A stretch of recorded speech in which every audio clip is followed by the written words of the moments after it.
Mari kita mempersiapkan diri untuk membaca dan merenungkan firman Tuhan. Kita berdoa. Bapa dalam surga, kami bersyukur ketika kami boleh mengalami cinta Tuhan dalam hidup kami. Ketika kami tahu bahwa dalam perjalanan hidup kami tidak pernah dibiarkan sendiri. Dan saat ini Tuhan, kami bersama-sama datang di hadapan Tuhan. Kami rindu untuk sama-sama membaca firman Tuhan yang tertulis, yang Kau anugerahkan dalam hidup kami. Bukan hanya melaluinya kami mengenal akan cinta Tuhan, tapi juga melalui firman Tuhan yang tertulis ini kami mau belajar untuk memiliki hidup yang benar sebagaimana yang Tuhan kehendaki untuk kami perbuat. Oleh sebab itu Tuhan, tolong kuasai hati dan pikiran kami, supaya kami sungguh-sungguh hadir bersama-sama dalam keutuhan diri kami saat ini. Dan kami boleh mengalami sapaan sabda Tuhan, yang boleh menguatkan kami, yang boleh mengingatkan kami, supaya apa yang kami lakukan dalam hidup ini kiranya berkenan di hadapan Tuhan. Maka bersabdalah Tuhan di tengah-tengah anak-anak-Mu. Dalam nama Tuhan kami Yesus Kristus kami berdoa. Amin.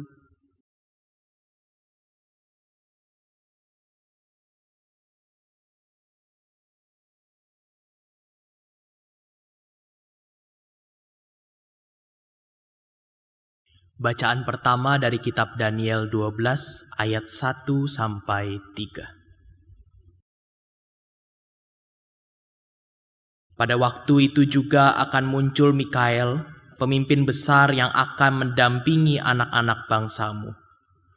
Akan ada waktu kesesakan yang besar, suatu yang belum pernah terjadi sejak ada bangsa-bangsa sampai pada waktu itu. Tetapi pada waktu itu bangsamu, setiap orang yang didapati namanya tertulis dalam kitab itu akan terluput. Banyak di antara orang-orang yang telah tidur dalam debu tanah akan bangun, sebagian untuk mendapat hidup yang kekal, sebagian lagi untuk mengalami kehinaan dan kengerian yang kekal. Orang-orang bijaksana akan bercahaya seperti cahaya cakrawala, dan orang-orang yang telah menuntun banyak orang kepada kebenaran seperti bintang-bintang untuk selama-lamanya. Demikianlah sabda Tuhan. Syukur kepada Allah.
sukacita yang berlimpah-limpah, di tangan kananmu ada nikmat senantiasa.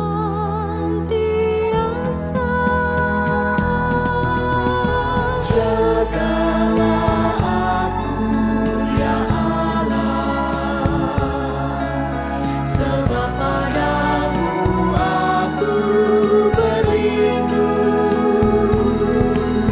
Engkaulah Tuhanku, Engkaulah kebahagiaanku, tak ada yang melebihi Engkau.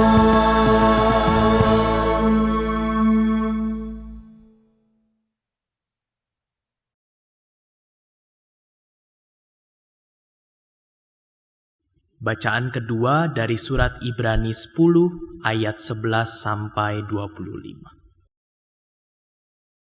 Selanjutnya setiap imam melakukan pelayanannya tiap-tiap hari dan berulang-ulang mempersembahkan kurban yang sama sekali tidak dapat menghapuskan dosa.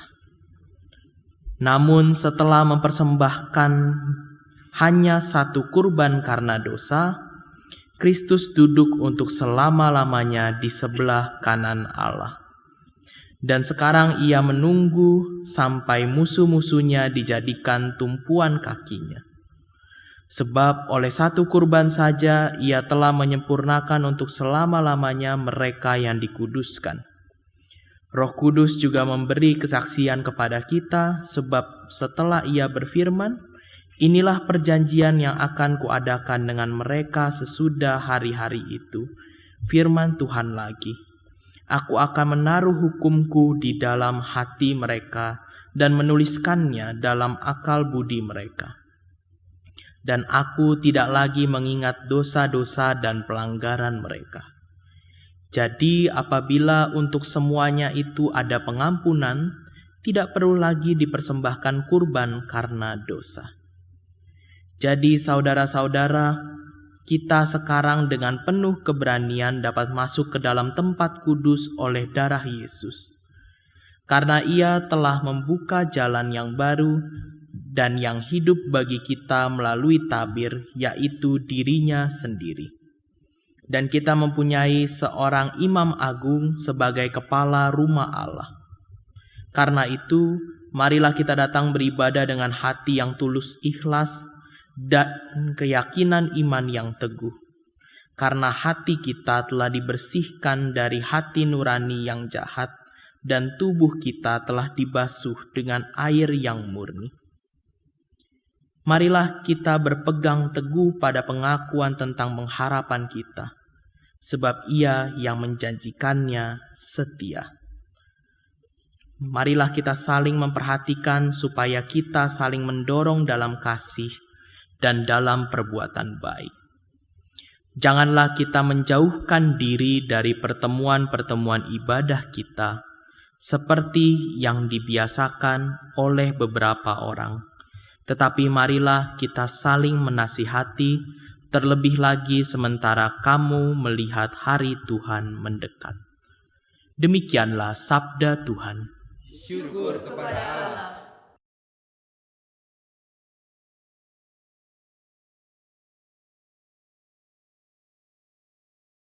Bacaan Injil diambil dari Injil Tuhan kita Yesus Kristus menurut Markus pasal 13, ayat yang pertama sampai yang ke-8.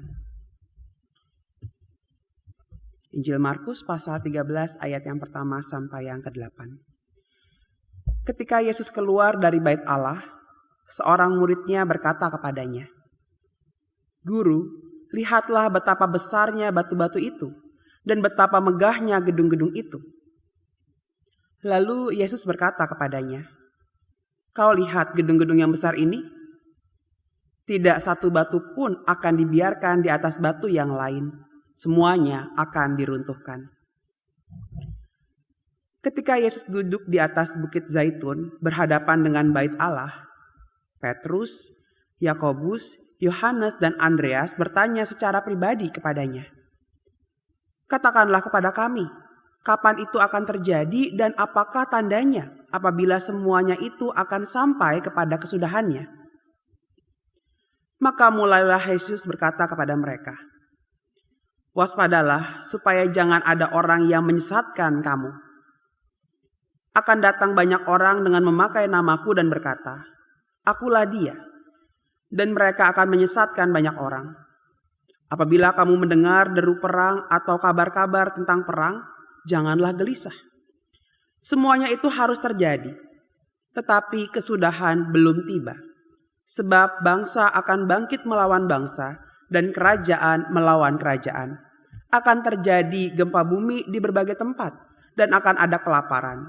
Semua itu permulaan penderitaan lahirnya zaman baru." Demikianlah Injil Tuhan kita Yesus Kristus. Berbahagialah mereka yang mendengarkan firman Allah dan yang memeliharanya. Haleluya.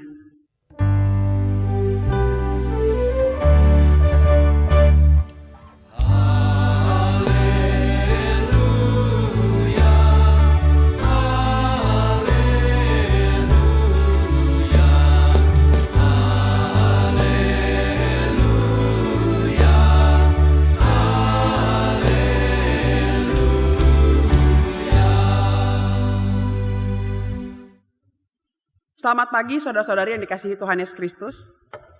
Ada sebuah peribahasa yang berbunyi tak tayang, tak kenal maka tak sayang. Maka izinkan saya memperkenalkan diri terlebih dahulu.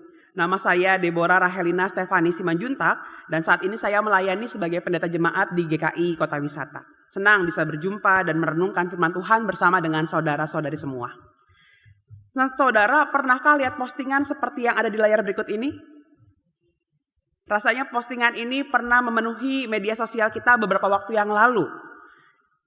Ya, postingan ini sempat ada beberapa waktu yang lalu di mana menunjukkan bahwa ada banyak orang yang menggunakan HP dengan merek Nokia. Gitu ya, semua orang kemudian memakai postingan ini, lalu orang-orang menandai HP mana aja nih yang pernah mereka gunakan. Dan rata-rata setiap orang pernah memakai 2-3 merek handphone Nokia ini. Nah, postingan ini menunjukkan masa-masa kejayaan Nokia yang merajai dan mendominasi pasar telepon genggam dunia. Perusahaan ini pernah masuk dalam jajaran 10 perusahaan paling berharga di dunia. Dan rasanya di masa-masa itu perusahaan ini akan selalu berjaya. Karena semua orang pakainya handphone merek apa? Ya Nokia gitu ya. Namun ternyata tahun 2007 perusahaan itu yang dengan segala kesuksesan dan juga kemegahannya itu akhirnya runtuh juga. Nggak ada yang namanya kesuksesan yang abadi. Tidak ada kemegahan yang akan bertahan selamanya. Ini juga yang menjadi tema perbincangan antara Tuhan Yesus dengan para muridnya. Waktu itu setelah mereka keluar dari bait Allah, seorang muridnya dengan penuh kekaguman dia berkata begini, "Guru, lihatlah betapa besarnya batu-batu itu dan betapa megahnya gedung-gedung itu." Pernyataan kekaguman itu wajar keluar dari mulutnya sebab bait Allah yang dibangun oleh Herodes dapat dikategorikan sebagai keajaiban dunia. Bangunan itu didirikan di atas puncak Gunung Moria dengan landasan yang sangat luas. Jadi kalau biasanya orang membangun di atas puncak gunung, maka gunungnya akan dipangkas, ini enggak. Disiapkan sebuah fondasi batu raksasa yang sangat luas yang di atasnya maka dibangun bait Allah.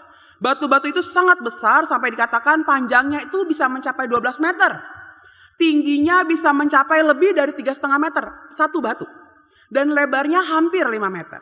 Terbuat dari batu pualam putih dengan beberapa bagian dilapisi emas yang berkilau ketika terkena cahaya.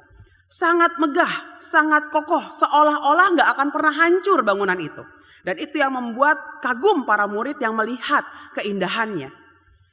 Namun Tuhan Yesus justru menjawab kekaguman itu dengan berkata begini. Perhatikan di ayat selanjutnya. Dia justru mengatakan di ayat 4, maksud saya di ayat 2. Kau lihat gedung-gedung yang besar ini. Tidak ada satupun batu yang akan dibiarkan di atas batu yang lain. Semuanya akan diruntuhkan. Pernyataan ini membuat Petrus, Yakobus, Yohanes, dan Andreas jadi penasaran. Katakanlah kepada kami, kapan itu akan terjadi dan apakah tandanya apabila semuanya itu akan sampai kepada kesudahannya? Saudara, apakah kemudian Tuhan memberitahukan kapan waktunya? Enggak. Seperti biasanya, yang Tuhan lakukan adalah Ia menjelaskan tanda-tanda yang akan terjadi. Dikatakan ada penyesatan, ada peperangan, bencana alam, gempa bumi, kelaparan. Singkatnya, ada masa-masa sulit. Pertanyaan bagi kita, apakah yang namanya penyesatan, bencana alam, dan peperangan itu adalah sesuatu yang jarang terjadi? Enggak. Dari dulu, sekarang sampai selamanya semua itu pasti ada. Bahwa masa-masa sulit seperti itu pasti terjadi. Dan karena itu Tuhan Yesus tidak mempersoalkan waktunya kapan akan terjadi. Tapi Ia katakan, kata kuncinya adalah di ayat 5. Dia katakan waspadalah.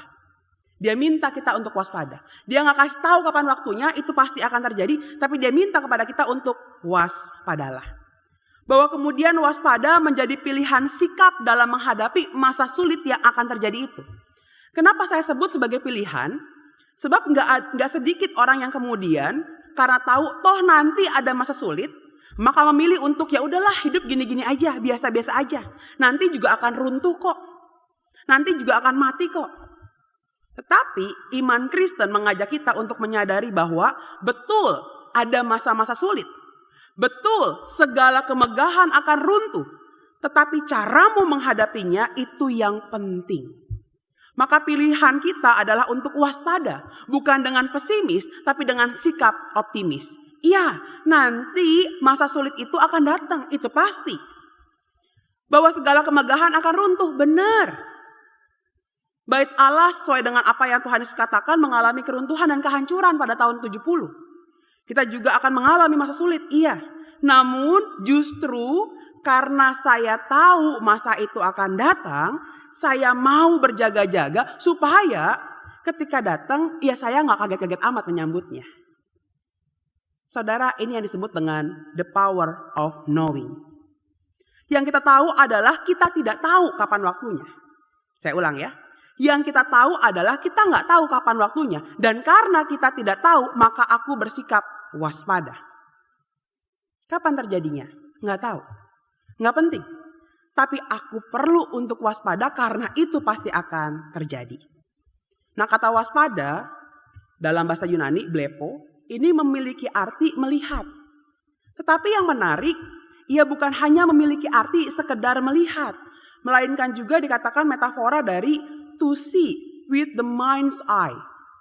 Melihat dengan mata pikiran. Artinya melihat dengan tajam. Lebih dari apa yang terlihat, bahwa di situ harusnya ada kesadaran, ada kejelian, ada understanding, ada pemahaman, bukan hanya asal lihat, tapi mengolah apa yang dia lihat. Ada proses berpikir di situ, memilih kemudian apa yang menjadi fokus, ada kepekaan dengan apa yang terjadi serta kesiapan untuk mengambil keputusan, merespon dengan cepat dan tepat. Jadi kata waspada itu punya arti yang tajam dan kompleks. Kalau mau digambarkan, maka dalam menghadapi masa sulit yang pasti terjadi itu, perlu ada sikap waspada, bukan sekedar jaga-jaga yang pasif. Waspada. Nah, saat ini kita tahu bahwa bangsa Indonesia telah mengalami yang namanya bonus demografi. Itu sudah dimulai dengan beberapa tahun yang lalu. Bonus demografi adalah situasi di mana 2/3 penduduk Indonesia berada di usia produktif. Tapi situasi ini bisa jadi pedang bermata dua. Di satu sisi dia bisa menjadi keuntungan ketika penduduk usia produktif memiliki pendidikan yang bagus. Ya, siap untuk bekerja. Bisa melebihi Jepang diperkirakan yang mengalami bonus demografi juga pada tahun 1950-an. Sebagai titik ia kemudian berkembang dengan pesat.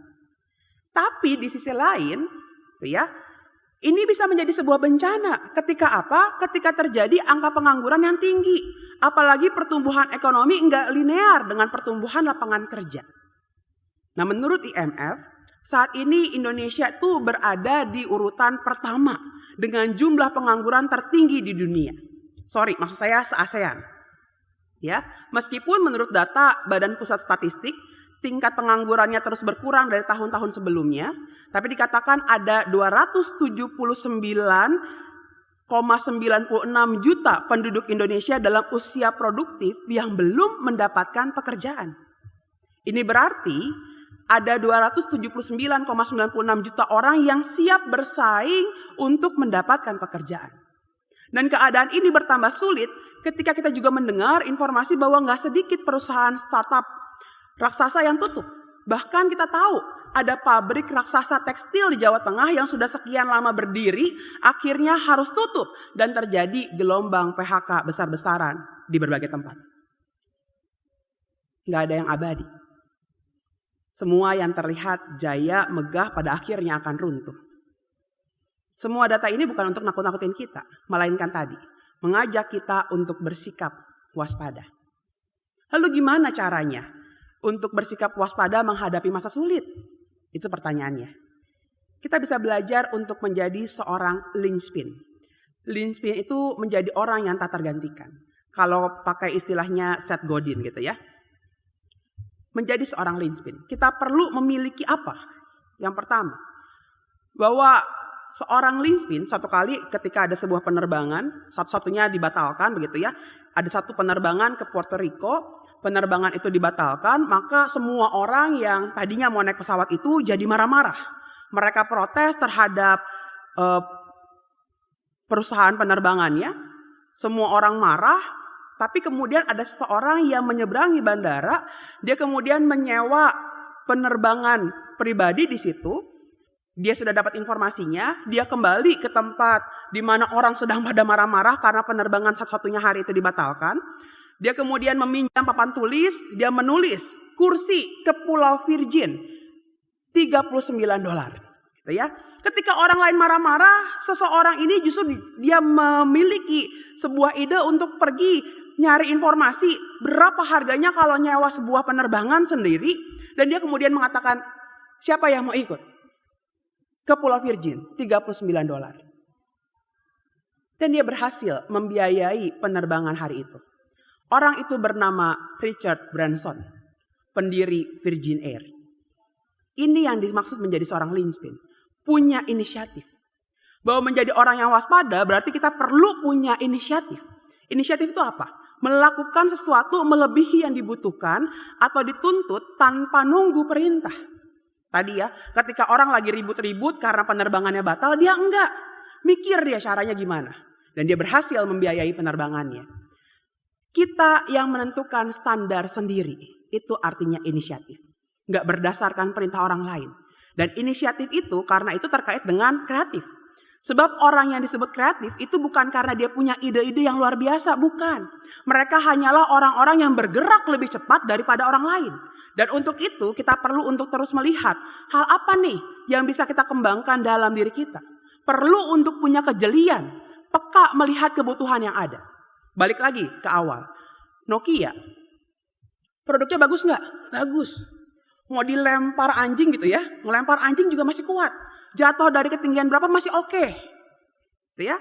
Tapi kenapa dia nggak bisa bertahan? Karena ia gagal menghadirkan inovasi. Ia gagal karena nggak jeli melihat perkembangan. Dia gagal karena tidak mengembangkan dirinya dengan baik. Dia nggak bisa bertahan ketika ia gagal menghadirkan inovasi yang tepat dalam menandingi kehadiran iPhone yang diproduksi oleh Apple.